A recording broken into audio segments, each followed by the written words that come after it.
নমস্কাৰ, মোৰ নাম ৰিংকু তালুকদাৰ। মই এতিয়া আহি উপস্থিত হৈছোঁ লতাশিল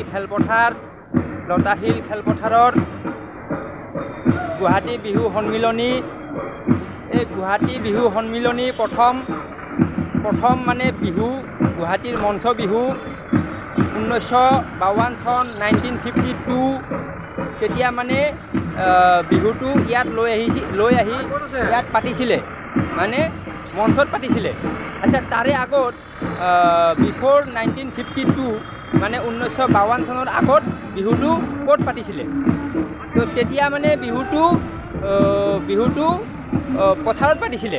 মানে আজিৰ পৰা 50 আৰু 24 মানে 74 মোটামুটি 72 বছৰ আগত বিহু মানে এনেকৈ পাতা নাছিলে। বিহু মানে পথাৰৰ মাজত পাতিছিলে।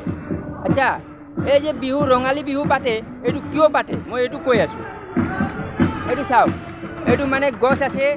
এই গছটো মানে যিবিলাক গছৰ পাত আছে, এই পাতবিলাক মানে চেঞ্জ কৰে, মানে সলনি কৰে। মানে পুৰণা পাতটো পেলাই কিনে নতুন পাতটো ওলাই দিয়ে। তো এইটো মানে প্ৰকৃতিৰ মানে নৱৰূপ, মানে নতুন এটা বছৰৰ আৰম্ভণি। আকৌ এই পাতটো ওলালে, এই পাতটো 1 বছৰ পিছত চাব, আকৌ এই পেলাই দিব, আকৌ নতুন ওলাব। তো মানে এইটো প্ৰকৃতিৰ নিয়ম। আচ্ছা, বিহুটো মানে অসমীয়া সমাজত কেনেকৈ আহিল, ক'ৰ পৰা আহিল এইটো ক'ব লাগিব। এইটো আহিলে মানে মানুহবিলাক আগত খেতি কৰিছিলে।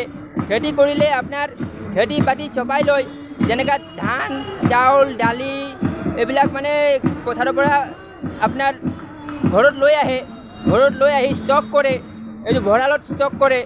ভঁৰালত ষ্টক কৰিলে 1 বছৰৰ কাৰণে আৰু চিন্তা নাই। মানে 1 বছৰৰ খানা মানে এই পথাৰৰ পৰা লৈ আহি এইটো কালেকশ্যন কৰি লয়। আৰু যিমান বেছি হ'ব, এই বেছিটো মানে বিক্ৰী কৰি পইচা পাব। পইচা পালে এইবিলাক মানুহ ধনী হ'ব। মানে ধনী আছিলে আগত, যিবিলাক মানুহ আছিলে এইবিলাকৰ ঘৰত মানে ধান, চাউল, দালি, চব্জি, মাছ, মাংস, ফল মূল চব মানে আছিলে। কোনো বস্তু মানে কিনিব নালাগে, চব বস্তু নিজৰ ঘৰত আছিলে।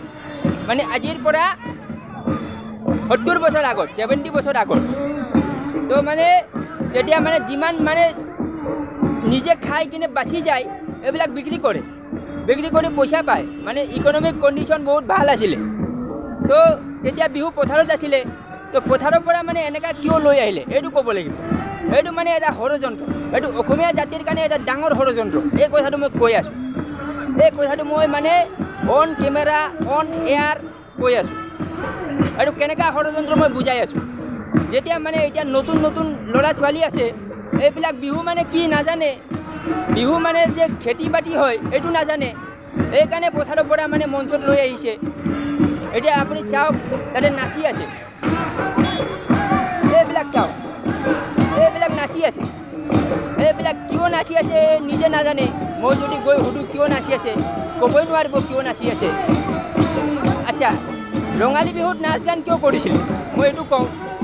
ৰঙালী বিহুত নাচ গান কৰিছিলে যেতিয়া মানুহ গছৰ পাতটো সলায়, এই গছৰ পাতটো সলায়, তো মানুহতো পাত সলাব লাগিব। মানুহ কেনেকৈ পাত সলাব এইটো মই কৈ আছোঁ। মানুহ পাত সলাই মানুহ বিয়া পাতি লয়। মানে ল'ৰা মানুহ ছোৱালী মানুহৰ লগত বিয়া কৰি লয়। বিয়া পাতি ল'লে বাচ্চা হৈ যায়।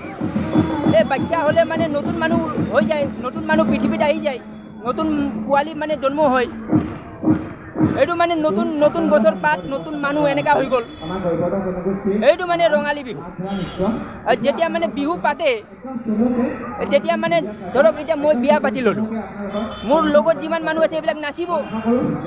ক'ব ৰিংকু বিয়া পাতিছে, নাচিব লাগে ৰে ভাই, নাচিব। তো এনেকুৱা আছিলে ৰঙালী বিহু। তো এতিয়া মানে একো নাজানে, খালি নাচি থাকে। কিয় নাচি থাকে, ইকনমিক কণ্ডিশ্যন কি নাজানে। এতিয়া মানুহ কাৰণে খাবৰ কাৰণে একো নাই, চব কিনিব লাগে। আৰু মানে আগত যেতিয়া মানুহ চাউল কিনিব গৈছিলে, তেতিয়া মানুহ লাজ কৰে। মানে মই ধৰক কোনোবা মানুহ দোকানত যায়, এই মানে লুকাই যায়। যদি কোনোবা দেখা পায় মানে ক'ব, এই চা ই মানে দুখীয়া হৈ গ'ল, ই চাউল কিনি আছে। তো সেইকাৰণে লুকাই যায়। এতিয়া চব মানুহ চাউল কিনিব দেখাই যায়, মানে চব মানুহ দুখীয়া হৈ গৈছে। তো এতিয়া মানে নাচি থকাৰ কোনো মানে প্ৰয়োজন নাই। বলক আমি মানুহৰ পৰা, ইয়াত ৰাইজৰ পৰা জানিব বিচাৰিম যে মানুহবিলাক কিয় নাচি আছে।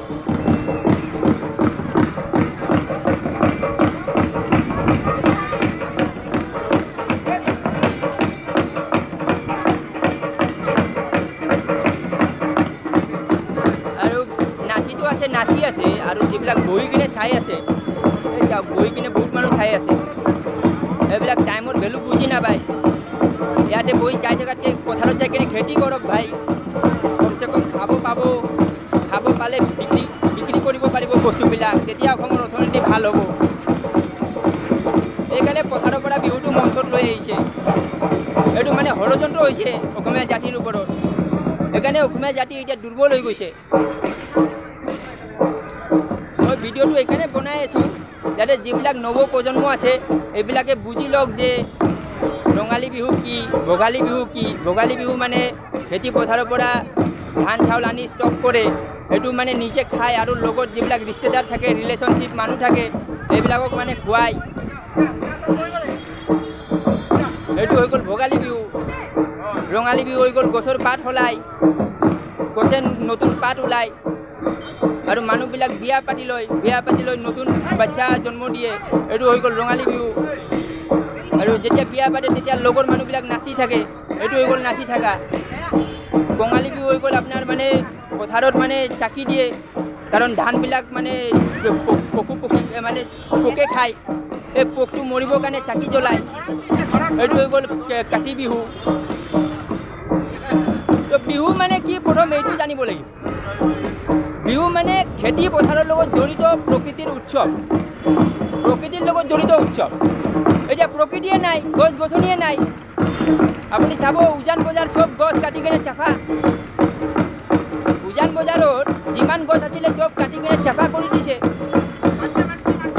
আৰু উজান বজাৰত যিমান মানুহ আছে এইবিলাক মানুহ মানে কোনো প্ৰতিক্ৰিয়া নাই, গছ কাটি আছে, মুখ মেলি চাই আছে। প্ৰকৃতি মানে কি বুজি নাপায়।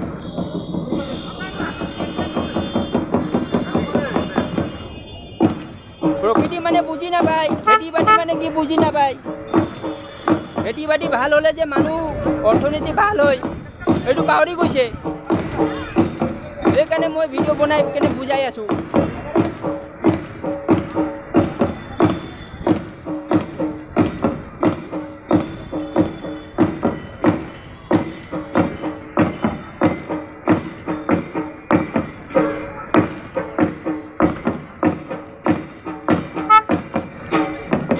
এতিয়া আপোনালোকৰ সন্মুখত উপস্থাপন কৰা হ'ব আমাৰ গোটেইখিনি কৰ্তব্যকলা, বহুত ধৰণৰ কৰ্তব্যকলা আছে। আমি একদম চমুকৈ আপোনালোকক দুই এটা বস্তুৱে দেখুৱাইছোঁ।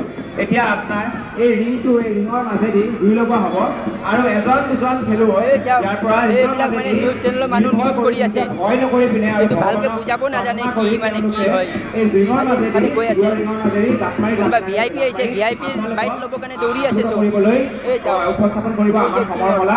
আশা কৰোঁ আপোনালোকে আমাৰ গৈবৰ্তজনক আমি এখেতকে সুধো মানে কি কয়। মাছ ধৰা নৃত্য আৰু আমাৰ সমৰ কলা আমি আপোনালোকৰ সন্মুখত দেখুৱালোঁ, আৰু বিভিন্ন বস্তু আছে আপোনালোকক চমুকে পাছলৈকে দেখুৱাম।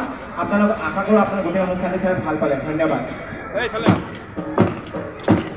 এইফালে মানে কোনোবা VIP আহিছে, চব পিছত দৌৰি আছে। বলক অলপ চাওক কোন VIP আহিছে।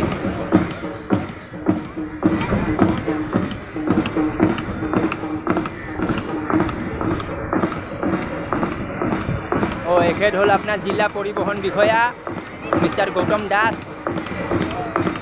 He is coming to the Bihu field, Latasil.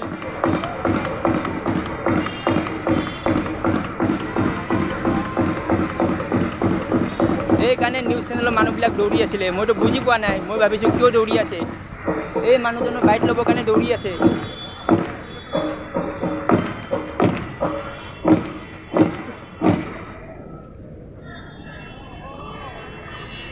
ধন্যবাদ, ধন্যবাদ। এইবাৰ আপোনালোকৰ আগত আগবাঢ়ি আছোঁ আজং লোকনৃত্য।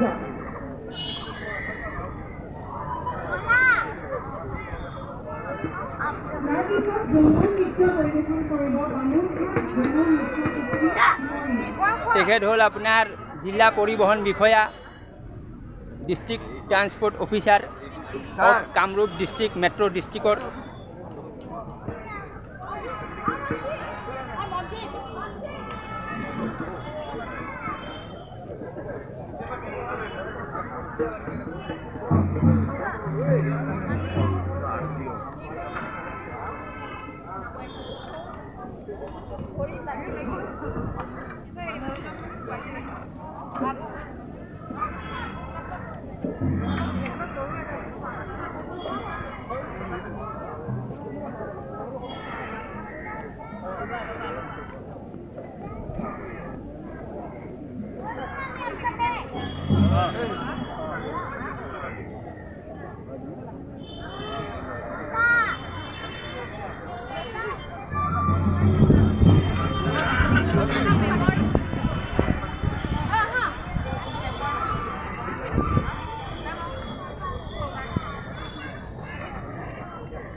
মানে এখানে বহুত টকা ডোনেশ্যন দিয়ে, সেইকাৰণে চব দৌৰি থাকে। মই কিয় দৌৰিম ভাই, মই গুচি আহিছোঁ।